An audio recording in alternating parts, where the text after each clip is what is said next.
तिलहर में मोहम्मद अली द्वारा किए गए यौन शोषण के बाद पूरे ज़िले में एक लहर सी जागरूकता की दौड़ गई है और सारे स्कूल अपने बच्चों को गुड टच और बैड टच सिखा रहे हैं। इसी क्रम में आज गुरु नानक पाठशाला कन्या हाई स्कूल में शनिवार को छात्राओं को गुड टच और बैड टच की जानकारी दी गई।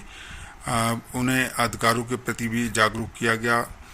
प्रभारी महिला कल्याण अधिकारी ने कहा कि घर या बाहर कहीं भी आपके साथ कुछ गलत हो तो चुप ना रहें, आवाज़ जरूर उठाएं। कार्यक्रम में करीब 50-60 छात्राएं मौजूद रहीं। अमर उजाला फाउंडेशन की ओर से आयोजित अपराजिता द 100 मिलियन स्माइल कार्यक्रम के तहत प्रभारी महिला कल्याण अधिकारी अमृता दीक्षित ने छात्राओं को बताया कि किसी भी व्यक्ति को छूने उसके नियत को पता चलता है। सड़क के, घर, स्कूल, रिश्तेदारी में कोई गलत तरीके से छूने का प्रयास करे तो उसका विरोध करें।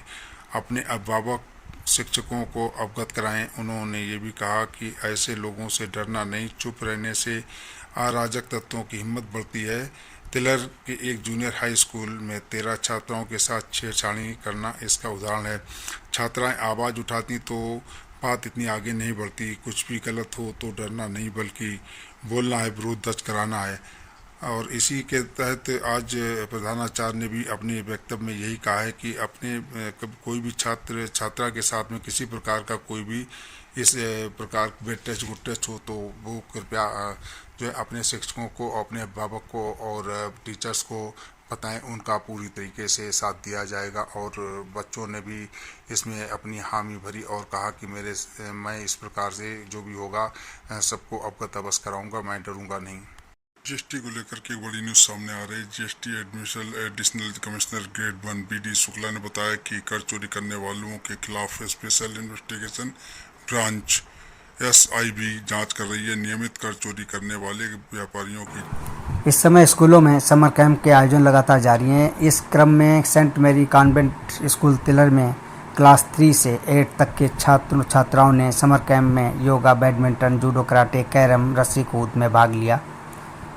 समर कैंप 31 मई तक संपन्न होगा। स्कूल के प्रबंधक लाइजू एंटोनी ने बताया, समर कैंप में बच्चों में योगा व खेल कूद के प्रति रुचि पैदा करने का प्रयास है।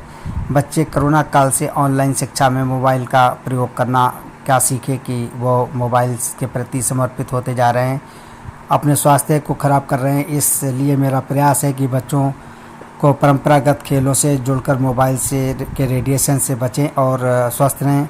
बच्चे देश का भविष्य हैं। यदि वो सिर्फ मोबाइल को अपना मिशन मान लेंगे तो देश इनके विद्यमान गुणों को देख नहीं पाएगा और उनके गुणों से समाज को लाभ नहीं मिल पाएगा।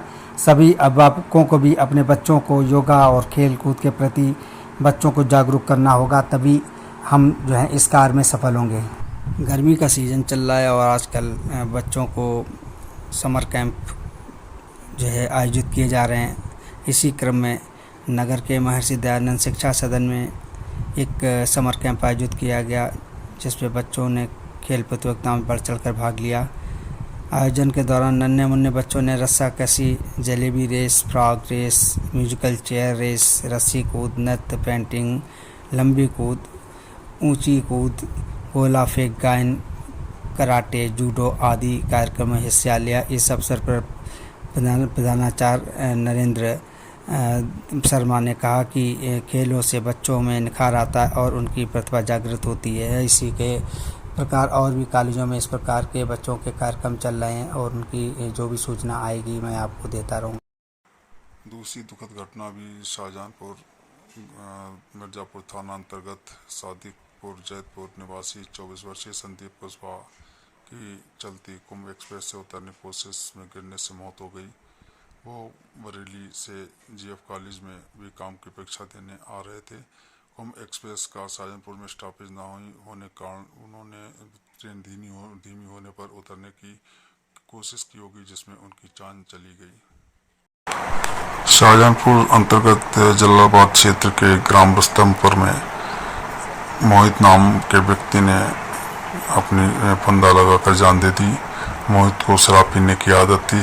पत्नी से शराब पीने के पीछे जब तक झगड़ा होता रहता था, और इसी बात को लेकर के वो कमरे में चला गया और कमरे में जाकर उसने फंदा लगा के जान दे दी।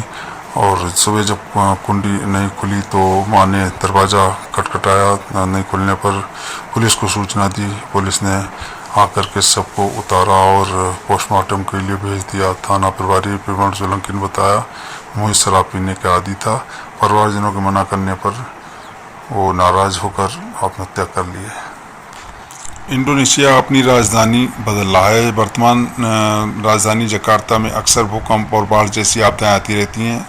शहर जावा सागर में धीरे धीरे डूब रहा है, इसलिए सरकार ने देश की राजधानी को बोर्नियो द्वीप पर ले जा रही है, जहां अगले साल अगस्त में कैपिटल सिटी उद्घाटन हो सकता है। हालांकि शहर पूरी तरह से 2045 तक बनकर तैयार हो पाएगा। इंडोनेशिया की राजधानी जकार्ता में भीड़ भाड़ बढ़ गई है। प्रदूषण भी अब यहाँ पर खतरनाक स्तर पर पहुँच गया है। शहर भूकंप के प्रति भी अधिक संवेदनशील है और जावा सागर में तेज़ी से डूबता जा रहा है। इन्हीं सब कारणों को देखते हुए सरकार इंडोनेशिया की राजधानी को बदलकर बोर्नियो द्वीप पर ले जाने की प्रक्रिया में है। इंडोनेशियाई अधिकारियों का कहना है कि नया शहर एक टिकाऊ वन शहर होगा जो पर्यावरण को विकास के केंद्र में रखता है और जिसका लक्ष्य 2045 तक शून्य कार्बन उत्सर्जन को हासिल करना है। हालांकि प्राणविदों की चेतावनी दी है कि नई राजधानी में बड़े पैमाने पर वनों का कटान का कारण बनेगी, जिससे कई विलुप्तप्राय प्रजातियों और स्वदेशी समुदायों के आवास को खतरा पैदा हो सकता है। न्यूज एजेंसी एसोसिएटेड प्रेस की खबर के अनुसार जकार्ता की यह आबादी लगभग 1 करोड़ है। इसे दुनिया का सबसे तेज़ी से डूबने वाला शहर कहा जा रहा है। ये अनुमान लगाया जा रहा है कि मौजूदा दर से 2050 तक शहर 1/3 हिस्सा पानी में डूब सकता है। कांग्रेस देश की सत्ता पाने के लिए एक्शन मोड में आती दिख रही है। सिद्धरमैया कर्नाटक के मुख्यमंत्री पद की शपथ लेते ही एक्शन मोड में आ गए। बीते दिन शपथ के कुछ घंटे बाद ही सरकार की पहली कैबिनेट बैठक की गई, जिसमें कांग्रेस पार्टी द्वारा घोषित 5 गारंटी को मंजूरी दे दी गई। सरकार की इस फैसले से लाखों लोगों को मुफ्त में कई बड़ी सेवाओं का लाभ मिलने वाला है। कांग्रेस पार्टी द्वारा घोषणा पत्र में किए गए 5 वादों को मंजूरी मिलने के बाद 2 पर काम भी शुरू कर दिया गया है, जिसमें गृह लक्ष्मी योजना और अन्ना भाग्य योजना शामिल है। अन्ना भाग्य योजना में बीपीएल परिवार के प्रत्येक सदस्य को 10 किलो चावल मुफ्त मिलेगा। दरअसल इस योजना से कांग्रेस छोटे तबके को साधने में लगी है, जिसका असर वो लोकसभा में देखना चाहती है। गृह ज्योति जो है ये योजना सभी घरों को 200 यूनिट बिजली मुफ्त मिलेगी। उचिता पढ़ाई बस सरकारी बसों में महिलाओं को मुफ्त में यात्रा करने का मौका मिलेगा। अन्ना भाग्य में बीपीएल परिवार के 10 सदस्यों को 10 किलो चावल मुफ्त मिलेगा। उसी तरीके से गृह लक्ष्मी जो योजना है, इस हर परिवार को महिला मुखिया को 2000 रुपये की सहायता मिलेगी और बेरोजगारों के लिए भी इसमें जो है ये योजना का इसमें प्रयास किया गया। इसमें युवा निधि दी जाएगी। बेरोजगार स्नातक युवाओं को 3000 रुपये और महीने और बेरोजगार डिप्लोमा धारकों के लिए भी इतनी ही राशि मिलेगी। विपक्ष ये कहकर लोगों को गुमराह कर रहा है। उनका कहना है कि हमने जिस गारंटी योजना की घोषणा की है वे हमारे राज्य की भारी कर्जा में डुबा देगी। प्रधानमंत्री ने खुद अपने मन की बात में कहा कि ऐसी योजनाओं को शुरू करने से अर्थव्यवस्था चरमरा जाएगी और राज्य में भारी कर्जा उठाना पड़ेगा।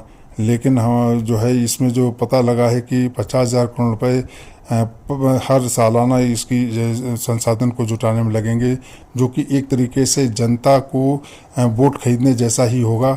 हम इसमें बिल्कुल इत्तेफाक नहीं रखते कि जनता को इस प्रकार की बड़ी से बड़ी सुविधा दी जाए। अगर उनको संसाधन देना ही तो वो संसाधन दिए जाए, जैसे कि शिक्षा है और पानी बिजली, ये तो ठीक है, लेकिन इसके साथ फ्री का जो प्रयास किया जाता है ये प्रयास देश के हित में नहीं। ऑटो सेक्टर में आजकल एक से एक बड़े इन्वेंशन हो रहे हैं। आजकल की कारें काफ़ी ज़्यादा एडवांस हो गई। आजकल की कारें कई सेंसर से लैस आती हैं। इन सेंसर को देने के पीछे की वजह सेफ्टी होती है, जो कई बार कार कंपनी नज़रअंदाज नहीं करती हैं। इन सेंसर से कार चलाना आसान तो होता ही है, इसके अलावा सफ़र भी सेफ रहता है। टेक्नोलॉजी के नाम पर नए ज़माने में नई कारों के अंदर कई इलेक्ट्रॉनिक्स कंट्रोल यूनिट ECUs होती हैं, जो कार के अलग अलग फंक्शन को कंट्रोल करती हैं। यहाँ हमने कारों में पाया जाने वाला 10 सेंसर की लिस्ट किया है। आइए डिटेल से जानते हैं कि ये सेंसर काम कैसे करते हैं।